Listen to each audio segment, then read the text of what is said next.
हिंदुस्तान के आगे पाकिस्तान ने टेके घुटने। हिंदुस्तान के आगे गिड़गिड़ा रहा है पाकिस्तान। भारत से रिश्ते बहाल करने की मिन्नतें कर रहा है पाकिस्तान। क्या सामान्य हो पाएगा भारत और पाकिस्तान का रिश्ता? प्रधानमंत्री मोदी का क्या होगा अगला कदम? हिंदुस्तान का हमेशा से एक ही मूल मंत्र रहा है और उसी सिद्धांतों पर यहाँ की सरकार आगे बढ़ती रही है। आचार्य विष्णु शर्मा द्वारा रचित पंचतंत्र नामक ग्रंथ से लिया गया एक वाक्य वसुधैव कुटुंबकम को मानते हुए हमारा देश भारत पूरे विश्व को एक परिवार की तरह मानता रहा है। लेकिन बदलते दौर में दुनिया की तरह हिंदुस्तान में भी काफी बदलाव हुआ है। भारत जियो और जीने दो में विश्वास करता है, लेकिन उसका ये मतलब नहीं कि कोई पड़ोसी बिना किसी कारण से हमें परेशान करे और हम चुपचाप देखते रहें। हिंदुस्तान भी इसी धारणा पर सतत आगे बढ़ रहा है। यही वजह है कि हिंदुस्तान आज विश्व में एक अलग पहचान बनाने में कामयाब भी हो रहा है।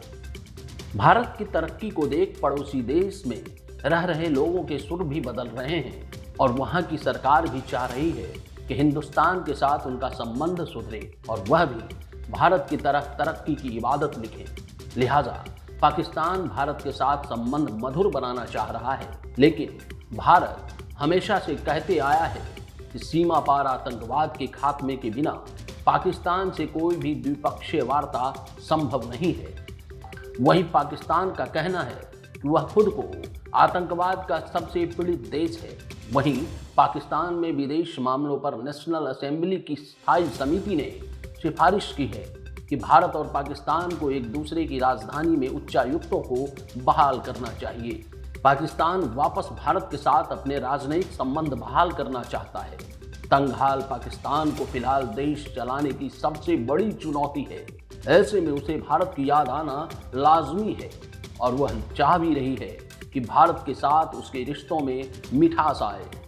पाकिस्तानी संसदीय समिति ने की अपील, हिंदुस्तान के साथ रिश्ते में मिठास लाए पाकिस्तान। भारत पाकिस्तान एक दूसरे के यहाँ बहाल करे उच्चायुक्त। पाकिस्तानी संसद नेशनल असेंबली की विदेश मामलों की स्थायी समिति ने सिफारिश की थी कि पाकिस्तान और भारत दोनों को एक दूसरे की राजधानी में उच्चायुक्त को बहाल करना चाहिए। मोहसिन डावर की अध्यक्षता में विदेश मंत्री की हाल की भारत यात्रा के बारे में समिति को जानकारी दी गई। पाकिस्तान ने बताया कि वह एससीओ के जरिए क्षेत्रीय शांति, सुरक्षा, आर्थिक समृद्धि और कनेक्टिविटी को महत्व देता है। पाकिस्तानी सरकार ने संसद की विदेश समिति को बताया कि एससीओ के सदस्य देश द्विपक्षीय संबंधों को एससीओ के मंच पर नहीं लाते हैं।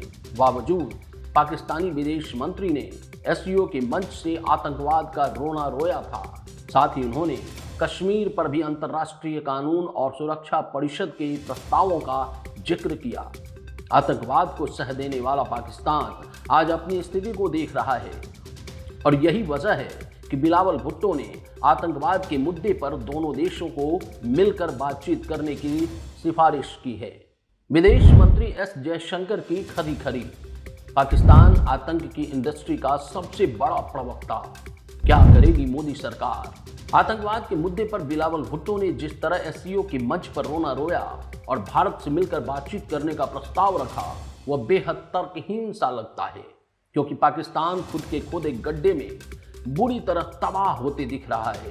क्योंकि भारत के खिलाफ जिस तरह उसने आतंकवाद का इस्तेमाल किया है, आज वही आतंक और आतंकवाद उसके लिए सिरदर्द बन चुका है और अब उम्मीद लगाए बैठा है कि भारत पाकिस्तान के साथ मिलकर आतंकवाद के खिलाफ बातचीत करे। लेकिन भारत जो हमेशा से शांति दूत का काम किया, वह भी पाकिस्तान की इन हरकतों से तंग आ गया।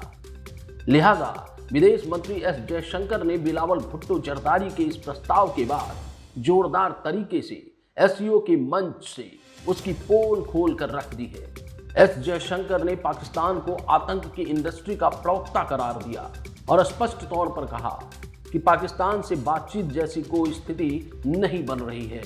भारत और पाकिस्तान के बीच सबसे ताजा कूटनीतिक मुलाकात मई की शुरुआत में गुजरात में आयोजित एससीओ की बैठक के दौरान हुई है। इस बैठक में हिस्सा लेने के लिए पाकिस्तानी विदेश मंत्री बिलावल भुट्टो जरदारी भारत आए थे। 2016 के बाद ये पहला मौका था जब पाकिस्तान की तरफ से कोई मंत्री भारत आया था। इस दौरान दोनों पक्षों के बीच तीखी बहस भी हुई थी। उधर भारत सरकार भी आतंकवाद पर रोक के बिना द्विपक्षीय वार्ता करने से साफ साफ मना कर दिया।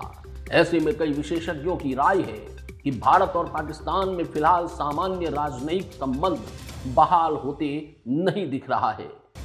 Bureau report, India narrative.